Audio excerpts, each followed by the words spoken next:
Le Zoom Echo avec Axel de Tarlet. Axel, les prix n'arrêtent pas de baisser dans la grande distribution.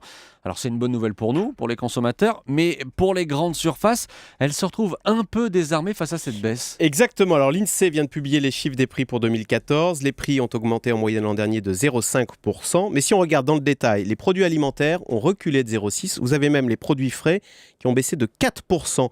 Le cabinet de marketing IRI a procédé à quelques relevés dans les grandes surfaces. Aliments pour bébés, moins 4,7% sur un an. Eau gazeuse, moins 4,7% également. Compotes et confitures, moins 5%. Pain de mie, moins 7%, etc. etc. Voilà. Axel, j'ai beau chercher autour de moi dans le studio, personne ne s'en plaint. Oui, alors, sauf les grandes surfaces. Pourquoi ? Parce que théoriquement, quand les prix baissent, que fait-on ?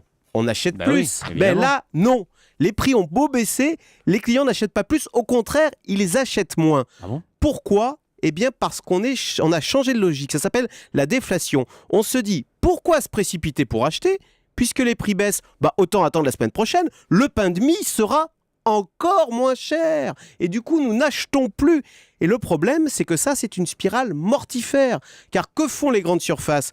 Pour essayer de restaurer leur marge, elles essayent d'acheter encore moins cher. Conséquence, les fournisseurs trinquent. Il faut savoir qu'en ce moment, dans l'agroalimentaire, vous avez une entreprise qui meurt tous les jours.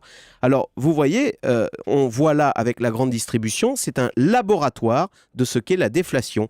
Baisse des prix qui engendre baisse des ventes avec à la clé des faillites, du chômage, et du coup les gens au chômage achètent encore moins. C'est ce qui s'est passé dans les années 30.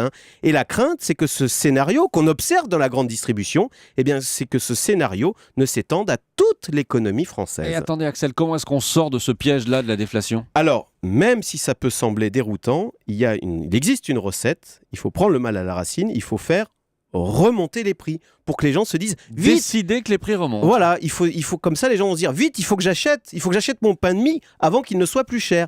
Et alors pour ça, il existe une façon, écoutez, c'est comme au Monopoly, il suffit de mettre beaucoup de billets en circulation. Si vous avez 2 fois plus de billets sur la table, vous allez voir, les prix vont remonter. Et bingo, c'est exactement ce que doit annoncer jeudi prochain la Banque Centrale Européenne, une grande opération coup de poing pour faire tourner la planche à billets en Europe. Objectif, éviter la déflation.